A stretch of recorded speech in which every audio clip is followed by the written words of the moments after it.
Productivity is one of the most desirable traits. We all want to be more productive and get that workout in, finish the essay early, or build a second business. However, we often struggle to do the things we want, be it from procrastination, unclear goals, or a lack of discipline.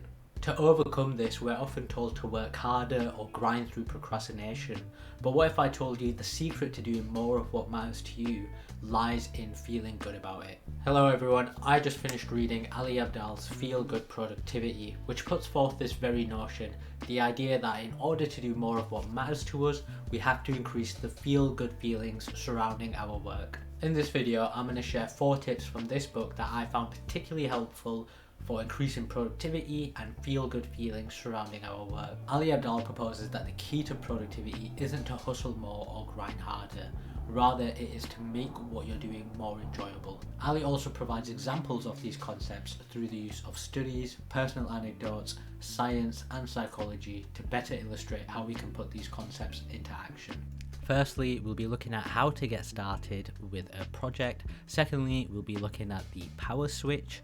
Thirdly, we'll be looking at seeking clarity when blocked, and finally, we'll be looking at recharging. When undertaking a task or a project, getting started is often the hardest part. It's easier to carry on doing what we're already doing. If we're currently doing nothing, it's easier to carry on doing so. But once we start something, often we find it's easier to carry along, but getting started is the hardest part of that. So how can we make this easier? What would it look like if those obstacles were removed? What we want to do is to remove friction in our environment and make it as easy as possible for us to get started doing what we want. Firstly, we want to assess our environment and see what obstacles are preventing us from getting started. What would it look like if those obstacles were removed? We want to reduce friction in our environment by making starting easier and distractions harder. The best antidote to doing nothing is simply doing something.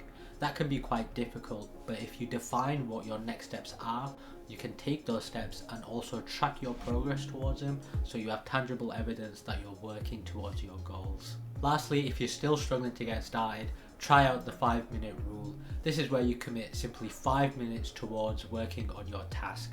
Often, 5 minutes is all it takes to make significant progress towards your task, feel energized and continue on progressing.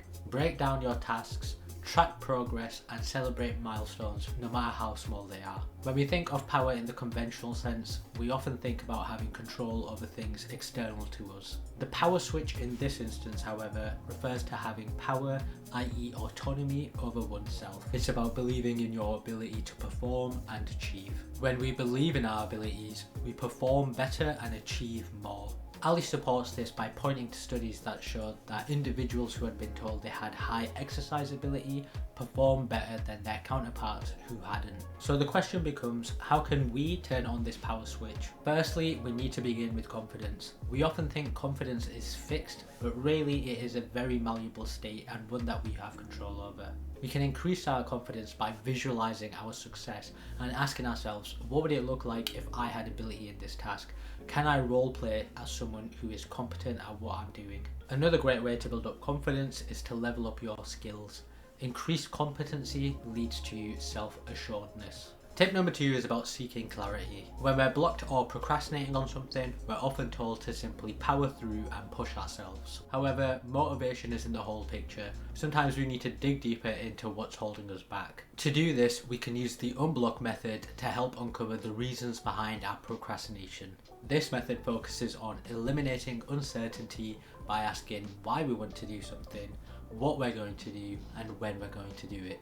You can figure out your why by journaling, asking where you'd see yourself in the next few years, and creating a plan for what you want to achieve. You can figure out how and what you want to achieve by creating nice goals. These are near-term, input-based, controllable and energizing goals. And odds are, if we don't ask when we're going to do something, we often don't do it. So we need to focus on the when. We can do this by making time for ourselves, perhaps by blocking time out in a calendar or creating a to-do list. Lastly, to truly excel, we must also learn how to recharge and relax. If we don't know how to relax in a way that energizes us, we can often feel burnt out.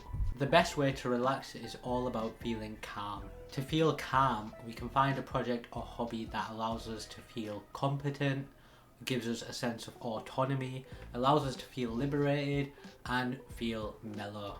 Having a hobby like this allows us to take off time and rest, but also gives us those feel-good feelings that will allow us to be our best self when we are working.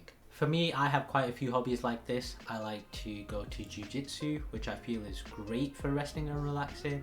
I also like to skip, build Legos, and even the odd video games as well.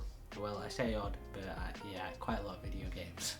Nature and spending time outdoors is also a great way to recharge, especially for those of us who often spend time indoors.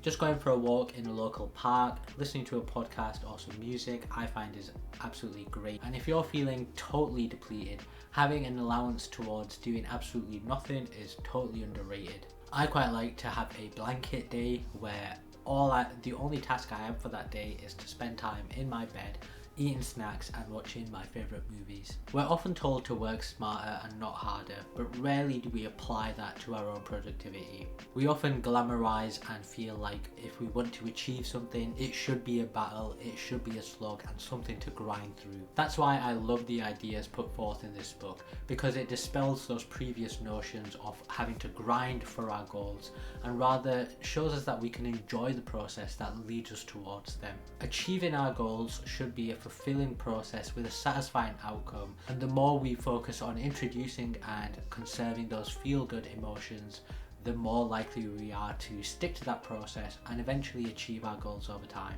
That was 4 key insights from Ali Abdaal's Feel Good Productivity. I hope you enjoyed them and found them as useful as I did, and I can't wait to catch you in the next one.